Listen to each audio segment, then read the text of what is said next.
Akkala, the most fascinating new province of Hyrule, filled with landmarks of the distant, ancient, Hylian and recent past. This area symbolizes the rich past, tragedy 100 years ago, and hope for the future. And to anyone who hasn't finished Breath of the Wild's best side quest Tarrey, here is your warning. And while I give you a little extra time, remember to leave a like and subscribe with the notification bell on, as it helps us out a lot. But anyways, that's enough time for now. Today we will explore how the Zonai, Sheikah, Hylians and the Sons of Hyrule turned this wild, lush but also stormy area into their home, and how we in Breath of the Wild barely scratched the surface of this province compared to what could be in store for Breath of the Wild 2.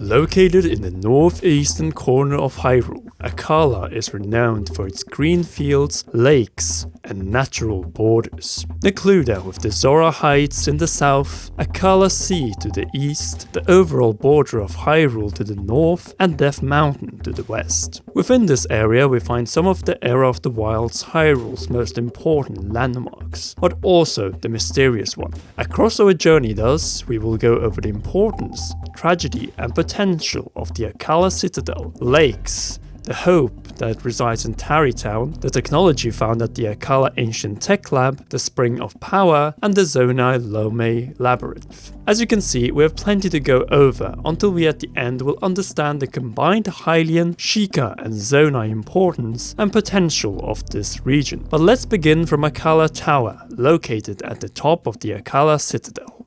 For countless generations, the pride and main defensive outpost and stronghold of Hyrule, the strategically located Akkala Citadel, protected the kingdom from foreign invasions as its most impenetrable fortress. Complemented with a highly disciplined crew, strategically placed cannons, batteries that could repel any invasion, these all served to prevent any enemy force to reach the core of the kingdom. Hyrule was safe from outer invasions, but the Citadel faced its darkest day when the sealed Ganondorf unleashed another calamity 10,000 years after the last one from Hyrule Castle. With Hyrule Castle, town and the kingdom's garrison decimated, the surviving Hyrulean soldiers, as stated in Masterwork / Creating a Champion, retreated to the two remaining eastern strongholds, Hateno Fortress and Akkala Citadel. Both were presumed to be the last stands of the Hyrulean army, only that in the Battle of Fort Hateno, Zelda came in time to the rescue. The defenders of Akkala Citadel, on the other hand, were not blessed. Despite a courageous defense with cannons firing at the approaching guardians, everyone in Akkala lost their lives in the bloody battle. Thus, outside of Hateno, the royal army turned into history 100 years ago at Akkala Citadel, where the Kingdom of Hyrule made its official last stand.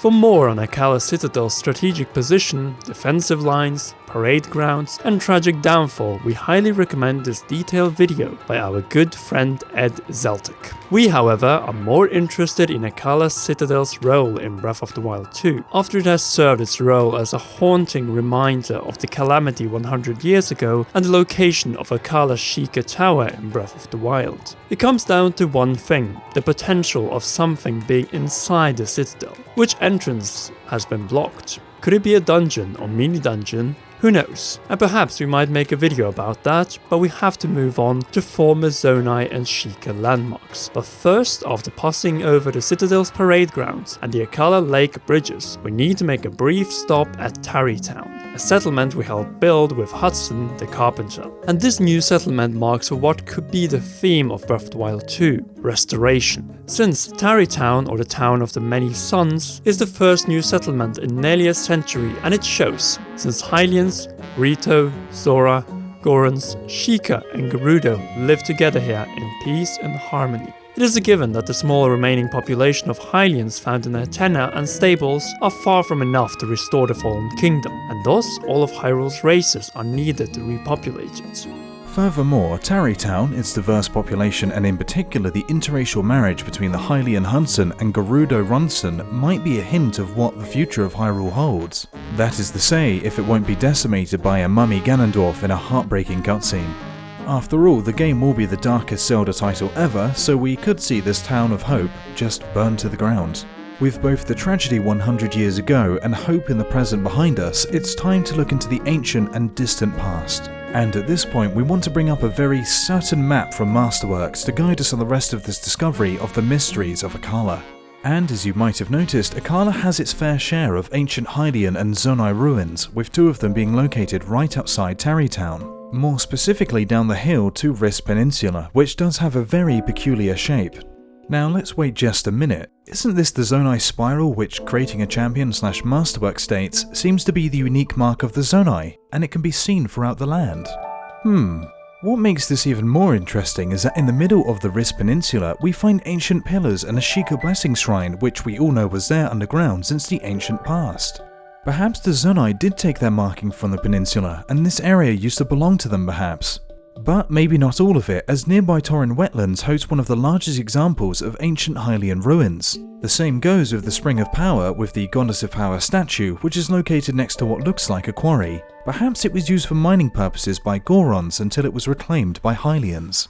The history of the Golden Goddesses of Din and ancient Hylians is however only one part of Akkala. The other is attached to the Sheikah and the Zonai. The former might have had 2 main settlements beside Kakariko before they split, one in Hateno and the other one here in Akkala. That will say the location of ancient furnaces which harvested blue flame from the depths through these pipes. When the king after the calamity 10,000 years ago came with his ultimatum, both locations were likely abandoned, but re-established shortly before and after the second calamity 100 years ago. The Hateno Ancient Tech Lab, for instance, was a research lab dedicated to the studying of the Sheikah slate and the runes attached to this one, built thanks to the permission of the King of Hyrule around 100 years ago. While the Akkala Ancient Tech Lab, which was set up by Robbie after splitting up from Impa and Pura during the calamity, was built by Robbie to provide Link with Ancient Sheikah weapons and armor when the day would come to challenge Calamity Ganon. In other words, the current Sheikah labs in Akkala and Hateno are only around 100 years old, but the Sheikah had before the ultimatum from the king been active in these locations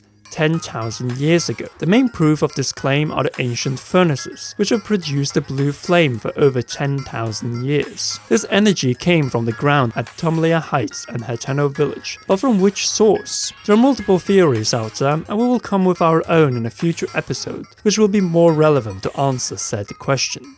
However, the history of Akkala stretches further than that, as before the Hylians and the Sheikah in the ancient past and 1,000 years ago, you had the Zonai barbarians and the Lomei Labyrinth Island, which could be 20,000 plus years old.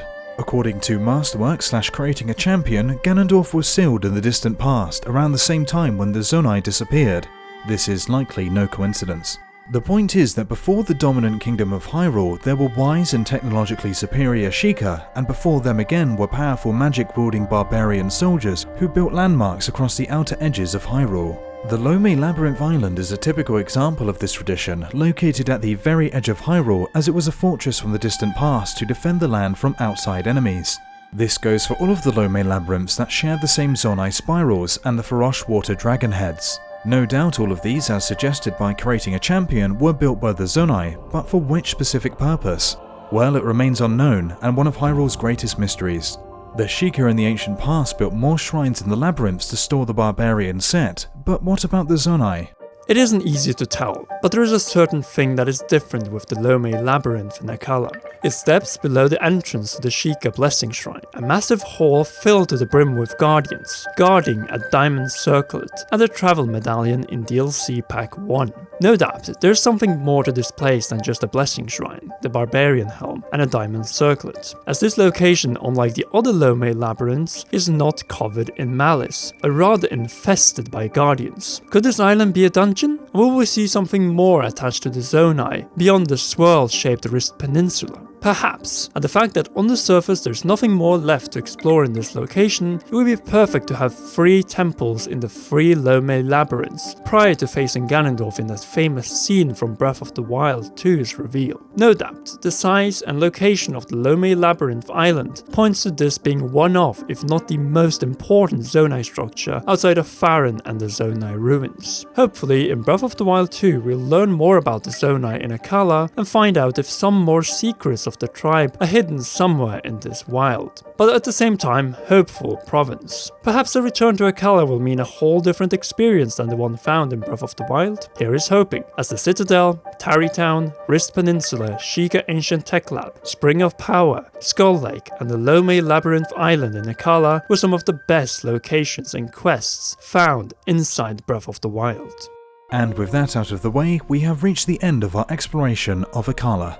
Make sure to leave a like, and if you are new, subscribe to Commonwealth Realm and press that shiny notification bell to not miss on any upcoming Inside Breath of the Wild 2 episodes and other Zelda videos, plus our upcoming Gamescom coverage of Nintendo and Link's Awakening for Nintendo Switch. Now then, since we have covered Faron and Akkala in the previous episodes, two provinces closely connected to the Zonai, it's time to visit one of the champion provinces, either Lanayru or Gerudo.